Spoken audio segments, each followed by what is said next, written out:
നമസ്കാരം. Raf talk മലയാളത്തിലേക്ക് അവർക്കും സ്വാഗതം. കേരള ബ്ലാസ്റ്റേഴ്സിൻ്റെ അടുത്ത മത്സരം ഒഡീഷ എഫ്സിക്കെതിരെയാണല്ലോ.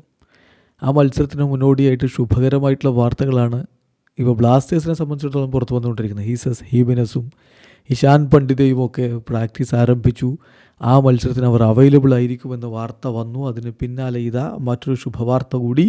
വിപിൻ മോഹനൻ മടങ്ങി വരുത്തും എന്ന് മാത്രമല്ല, അദ്ദേഹം ഇപ്പോൾ പ്രീ മാച്ച് പ്രസ് കോൺഫറൻസിന് കോച്ചിനോടൊപ്പം വരാൻ പോകുന്നു.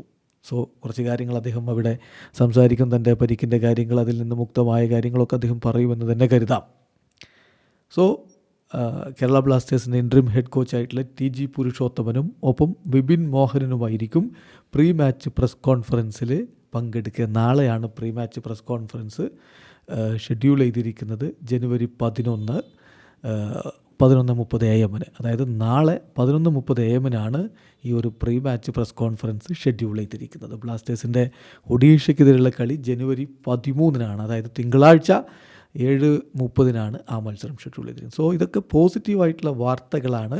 വിപിൻ മോഹനൻ മധ്യനിരയിൽ തിരികെ എത്തുമ്പോൾ ബ്ലാസ്റ്റേഴ്സിന് അത് വളരെ വലിയ കരുത്തായിരിക്കും നൽകുക. അദ്ദേഹത്തിൻ്റെ ഒരു സാന്നിധ്യം മധ്യനിരയ്ക്ക് എത്രത്തോളം ഇമ്പോർട്ടൻ്റ് ആണ് എന്നുള്ളത് പറഞ്ഞറിയിക്കേണ്ടതില്ലല്ലോ. പിന്നെ ഹീസസ് ഹീബിനസ് കഴിഞ്ഞ കുറച്ച് മത്സരങ്ങളായിട്ട് അദ്ദേഹത്തെ നമ്മൾ മിസ് ചെയ്യുകയാണ്. അദ്ദേഹം മടങ്ങി വരുമ്പോൾ ഗോളടി എന്നുള്ളതൊരു വിഷയമാവില്ല എന്ന് തന്നെ കരുതാം. ഇഷാൻ പണ്ഡിതയും പരിക്കും, അതിൽ നിന്ന് റിക്കവറായിട്ട് വീണ്ടും പരിക്കും, അങ്ങനെയൊക്കെ വല്ലാതെ ബുദ്ധിമുട്ടിയതാണ്. അദ്ദേഹവും തിരികെ വരുന്നു. സോ ബ്ലാസ്റ്റേഴ്സിന് സന്തോഷ വാർത്തകളാണ്. ഇവിടെ അവസാനിക്കുന്നു. ഫുട്ബോൾ ലോകത്തെ കൂടുതൽ വിശേഷങ്ങളുമായി റാഫ് ടോക്സ് എത്താം.